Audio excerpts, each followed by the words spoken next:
Okay.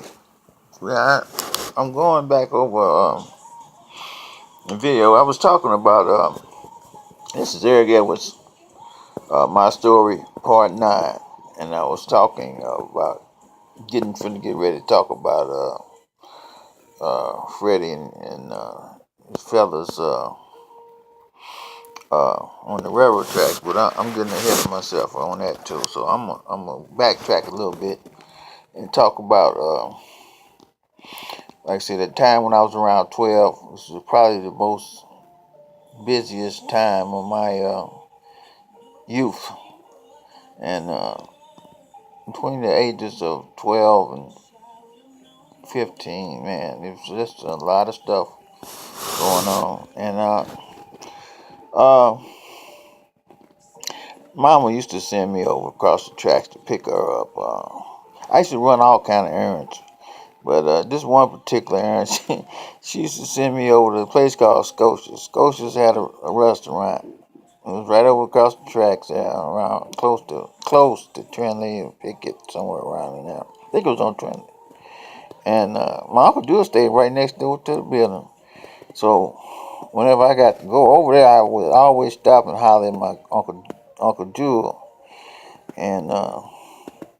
And this particular day, I went over there and I went in there, got Mama's plate. And when I come outside, two dudes were standing out there. And they was like, "Yeah, come on, little dude. You gonna up that plate you got there."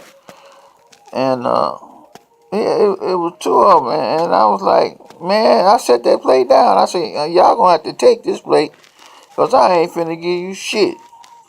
And I balled up my fist, man. I was looking at all around for something to pick up.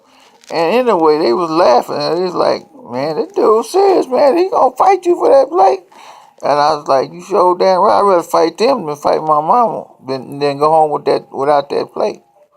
And whatever, they guess they didn't feel it was worth it, 'cause they let me go my way. And I got on across them tracks. Got home. Yeah, gave my mother a plate. She gave me one shrimp. One shrimp. I'll never forget that. And I know she was gonna get Nene Pam with shrimp, so I didn't have that many on the plate. But I'm just saying, I used to make some runs for her, boy. And then, I was going up to downtown East St. Louis to pay bills for her, side deals and unions, Al's, whatever she had a bill to pay for me to pay it.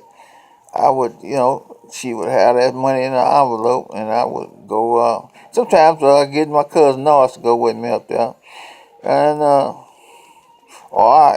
if I couldn't find nobody to go, I just had gone on up there by myself, pay them bills, and come on back. Mama's receipts, and I did that for a few years, and I got to the point where I wasn't scared to go across the tracks by myself, so I used to sneak over my Aunt Hazel's house.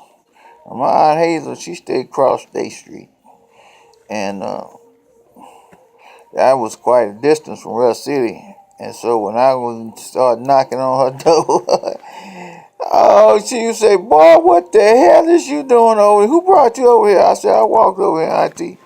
She said, "Boy, do Joseph know that you over here?" I said, "No, ma'am." She said, "Boy, you gonna get your butt tore up."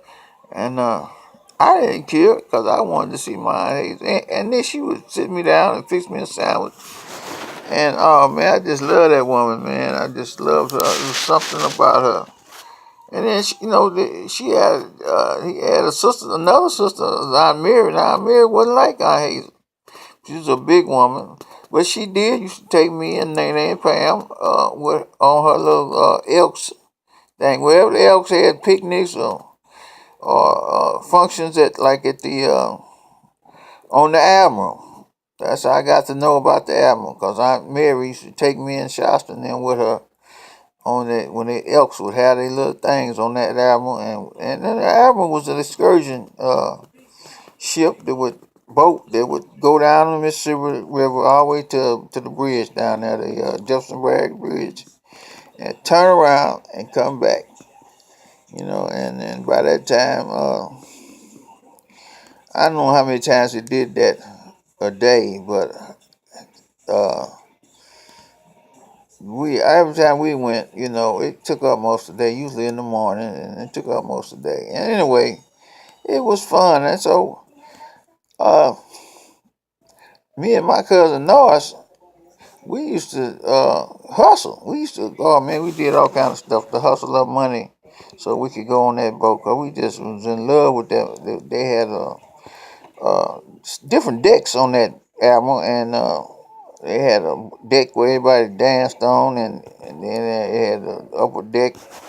Uh, they had a restaurant on that deck up there. They was selling hamburgers, and then down uh, in the guts of the place, down at the bottom of the boat, they had arcade, and oh man, all kinds of machines, man. And boy, we used to chunk our little change in that man machine, whatever, and and a lot of times we be broke by the time we come back down the river on the way back home. And had barely had enough money to get back home. But anyway, uh, we did that a lot. And then me and Norris, we used to go to the bus station. At that time, they had Greyhound bus station down there, and they had Trailways. And boy, we used to go panhandle. We panhandle at either one. Pickens was good at one. That's where we worked it. And if it wasn't, then we go over there to the Continental. Go to Greyhound first, and then we go to the Continental. To get just enough money to eat and play some machines. That's all we wanted to do. And come on home.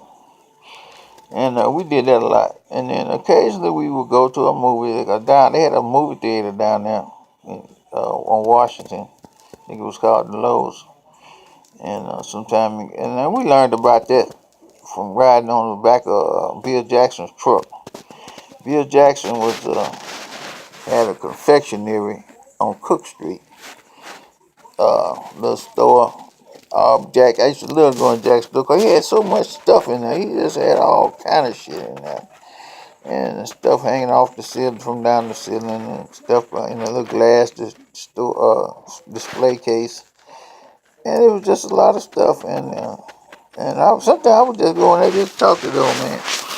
And he had a son, his name was Stan. Stan they had a big truck. They used to go over St. Louis and pick up cardboard and trash and stuff. And that's how we learned about this movie theater. We would go down there and Stan would sneak us in the back door. And we go in there and watch a movie. And then go on back, get back on the truck. And we still go with Stan, but Jack, you wouldn't do none of that when you were riding with him. And then Jack, I didn't like to work with Jack, because Jack don't want to pay you. He waited till damn near dark. After you done got back from over there, from working all day with him. And then when you get back, he had you out in that back there. And his store's right there on Cook. And in the back of his store, that's where he used to burn stuff and stuff right there.